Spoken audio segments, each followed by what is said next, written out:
आप मनीष कश्यप को बोल रहे हैं कि वो बीजेपी के एजेंट है। एजेंट है, बिल्कुल एजेंट है, वो बिल्कुल एजेंट है, वो संघी है। वो हमेशा वो शोषित वर्ग का शोषण हमेशा करता आया है, शोषित वर्गों की आवाज को हमेशा दबाने का प्रयत्न किया है, हमेशा प्रयत्न किया, तब न जाकर के नवादा में पिटाया वो। दोबारा नहीं गए तो आप इस बात से संतुष्ट रहिए ना कि संतोष रेणु एक बार गया, जो तो ये स्थिति है कि मोहना ठाकुर की मां सलाखों के पीछे चली गई, मोहना ठाकुर के घर को कुर्कीमल जब्ती कर दिया गया और मोहना ठाकुर के 4 गैंगों को, मोहना ठाकुर गैंग के 4 सदस्यों को गुजरात सूरत से पकड़ करके बिहार लाया गया। आखिर ये बात को समझिए, इस सारे मामलों में भारतीय जनता पार्टी का हाथ था। आप बिहार को और बिहार के जो इंजीनियर हैं उनको अगर आप इस तरीके से गाली गलौज करेंगे तो जाहिर सी बात है कि हम भी आपके जीजा। सोशल मीडिया पे लगातार तेजी से आप एक वायरल वीडियो देख रहे होंगे जिसमें संतोष रेणु यादव जी मनीष कश्यप का जीजा बता रहे हैं। इसी पे हम चर्चा करेंगे। हमारे साथ संतोष रेणु यादव जी हैं, क्योंकि इन्हीं का स्टेटमेंट था और इन्हीं से जानेंगे। तो सबसे पहले आपका स्वागत करना चाहेंगे। जी जी, बहुत बहुत धन्यवाद सर। एक स्टेटमेंट आपका तेजी से वायरल हो रहा है, उस इंटरव्यू में आप कह रहे हैं कि आपसे मनीष कश्यप के जीजा हैं। देखिए, जिस प्रकार से वो भी बिहार के सभी इंजीनियरों को भ्रष्ट कहने लगते हैं, है ना, तो बिहार के सभी इंजीनियर को आप भ्रष्ट कहने का अधिकार कैसे प्राप्त कर लिए? बिहार में एक से एक बढ़कर के विद्वान है, आप कुछ भी नहीं ना बोल सकते हैं, सीधे कुछ नहीं बोलते। वो तो बोलते हैं कि हम रिलाई कर रहे हैं इंजीनियर का, जो भ्रष्ट इंजीनियर है। तो आप ये बताइए कि सीधे ये बोलना बिहार के वो स्टेटमेंट होता है भ्रष्ट बिहार के भ्रष्ट इंजीनियर हो, ये कहाँ की बात है भाई? तो गलत बात है ना। हमारा बिहार भ्रष्ट है, हैं? अब बिहार को भ्रष्ट कहिएगा और जिस बिहार के जो इंजीनियर हैं उनको आप भ्रष्ट कहिएगा। हाँ, जो गलत हैं आप उनसे जाकर के पर्टिकुलर तौर पे आप उनको बोलिए, उनका नाम लेकर के बोलिए। तो ये जो है, आप बिहार के और बिहार वासियों की जो अपमान हमेशा करते रहते हैं अपनी टीआरपी के लिए, व्यू के लिए, ये गलत चीज़ है। तो अगर आप बिहार को और बिहार के जो इंजीनियर हैं उनको अगर आप इस तरीके से गाली गलौज करेंगे तो जाहिर सी बात है कि हम भी आपके जीजा हो गए, आप भी बर्दाश्त कीजिए। तो मनीष कश्यप के जीजा हो गए, लगातार संतोष रेणु जी का नाम है, लेकिन आप पर एक और आरोप लग रहा था कि दोबारा आप जो मोहन ठाकुर हैं उनके खिलाफ फिर दोबारा आप कटिहार नहीं गए, ऐसा मतलब लोग चर्चा कर रहे हैं कि डर गए मैं संतोष रेणु यादव। देखिए, संतोष रेणु यादव दोबारा वहाँ पे जा रहा था। जंदाहा में मेरी तबीयत खराब हुई, उसके बाद मैं लाइव भी आया था।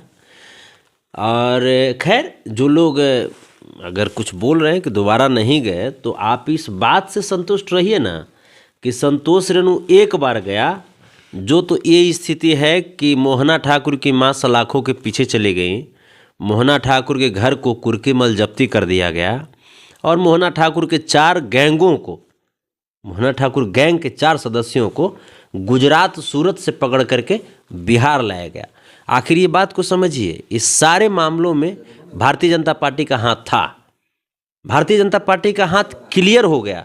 आप देखिए ना, ये सभी लोग, आप भारतीय जनता पार्टी की बात कर रहे हैं, लेकिन सरकार तो आपकी है सर। तो वही ना, यहाँ की बिहार सरकार में वो जान रहे थे लोग कि बिहार में जो सरकार है यहाँ पे अपराधियों का कोई बचाव नहीं किया जाएगा, तबे न जाकर गुजरात भाग गया, तबे ना गुजरात भाग गया। ये मोहना ठाकुर का गैंग जो है, ये आखिर गुजरात को सेफ जोन क्यों माना? क्योंकि वहाँ लगातार भारतीय जनता पार्टी की सरकार थी, वहाँ तड़ीपारियों की सरकार थी। अमित शाह जी खुद तड़ीपार थे, खुद इनके ऊपर बहुत सारे मामले लंबित हैं। ये बहुत सारे केस को स्वतः जब से सरकार में आए तो बहुत सारे मामले को खुद ही केस को खत्म करा लिए। तो इसीलिए तो जो अपराधी तत्व का जो लोग होगा, जो नेगेटिव विचारधारा का जो लोग होगा, वो थोड़े पॉजिटिव जगह को चुनेगा। आखिर वो क्यों नहीं झारखंड गया? वो सीधा भाग गया, सीधा कहाँ? गुजरात। उत्तर प्रदेश भी क्यों नहीं गया, जबकि भाजपा की सरकार थी ना? लेकिन उसको पता है कि यहाँ पे अखिलेश यादव जो है वो टाइट रहते हैं, इसीलिए उत्तर प्रदेश भी नहीं गया, सीधा भागा कहाँ? तो गुजरात भागा, क्योंकि वहाँ पे लगातार।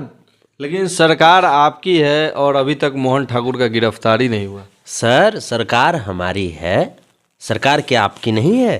नहीं, हमारी भी है, आपकी भी सरकार है, लेकिन हम मोहन सबकी ठाकुर सरकार को है। अभी तक गिरफ्तार करना चाहिए था। मोहन ठाकुर को गिरफ्तार करना चाहिए था। प्रोसेस बाय प्रोसेस वो चीज़ें हो रही है ना, प्रोसेस बाय प्रोसेस वो सारी चीज़ें हो रही है। आखिर मोहन ठाकुर को नहीं गिरफ्तार किया गया था, तभी ना हम जाकर के वहाँ पे हल्ला हंगामा किए। अगर मोहन ठाकुर गिरफ्तार हो ही जाते, इस मामले को जो गोदी मीडिया और जो गोदी पत्रकार हैं, जो गोदी यूट्यूबर हैं, वो अगर इस मामले को भी बताते कि हाँ ऐसा घटना घटा है, इस प्रकार का नरसंहार हुआ है, तब सरकार के भी संज्ञान में आती। वहाँ के प्रशासन से कहीं ना कहीं चूक तो हुई है। लेकिन जो अभी जो नए जो डीजीपी साहब जो बने हैं, आर.एस. भट्टी साहब, ये अब पूरी तरीके से मुस्तैद हैं, कार्रवाई कर रहे हैं इन पे।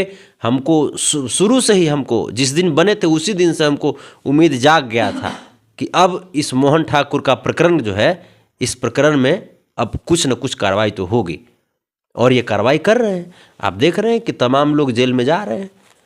तो आप लगातार मनीष कश्यप पे भी फिर तंज कस रहे हैं कि गोदी यूट्यूबर तो है ही, तो इसको क्या कहें, इसको क्या कहें? ये है ही। जैसे आप बताइए कि भागलपुर का एक कांड हुआ, भागलपुर के कांड से 2 दिन पहले कटिहार का कांड हुआ, और कटिहार के कांड को दबाने के लिए ही भागलपुर का कांड किया गया था। भागलपुर जो हत्याकांड है वो कटिहार नरसंहार को दबाने के लिए ही किया गया, कि ताकि कटिहार नरसंहार लाइट में ना आ जाए। तमाम जो गोदी मीडिया जो है, तमाम जो संघी जो पत्रकार है, जो संघी यूट्यूबर है, ये लोग कहाँ चला गया? भागलपुर चला गया, जबकि वहाँ से मात्र 64 किलोमीटर दूर कटिहार ये लोग नहीं जा पाया, आज तक नहीं जा पाया ये लोग। आप बताइए इस मानसिकता को क्या कहिएगा? इसका मतलब कि जहाँ पे जैसे उसको लगेगा कि हाँ यहाँ पे संघ के लोग फंस रहे हैं, भाजपा के लोग फंस रहे हैं। कटिहार नरसंहार में पूरी तरीके से मोहना ठाकुर का जो हाथ है, और मोहना ठाकुर पर हाथ है अशोक अग्रवाल का, जो कि भाजपा के एमएलसी हैं। तो जहाँ पे ये लोग देखते हैं कि भाजपा के लोग फंस रहे हैं, वहाँ पे ये लोग चुपचाप हो जाता है, मामले को दबाने लगता है। मतलब इसका मतलब आप मनीष कश्यप को बोल रहे हैं कि वो बीजेपी के एजेंट है? एजेंट है, बिल्कुल एजेंट है वो, बिल्कुल एजेंट है वो, संघी है वो। हमेशा वो शोषित वर्ग का शोषण हमेशा करता है, शोषित वर्गों की आवाज़ को हमेशा दबाने का प्रयत्न किया है, हमेशा प्रयत्न किया। तब न जाकर के नवादा में पिटाया वो। नवादा में काहे पिटा गया? अगर अच्छा ही होता तो क्यों पिटा जाता नवादा में? तो ये तो तमाम जगह ऐसा हरकतें करता है छुछुरबुत टाइप के, कि तो हर जगह आप जाकर चिल्लाने लगता है। चिल्लाए वाला कोई बात, जिससे भाई आप यूट्यूबर हो तो सच दिखाने की नाम रखा है, लेकिन सच दिखाता नहीं है। पैसा लेकर के आप बताइए ना, आज इससे क्या हुआ? वो अयांश वाला मैटर का क्या हुआ?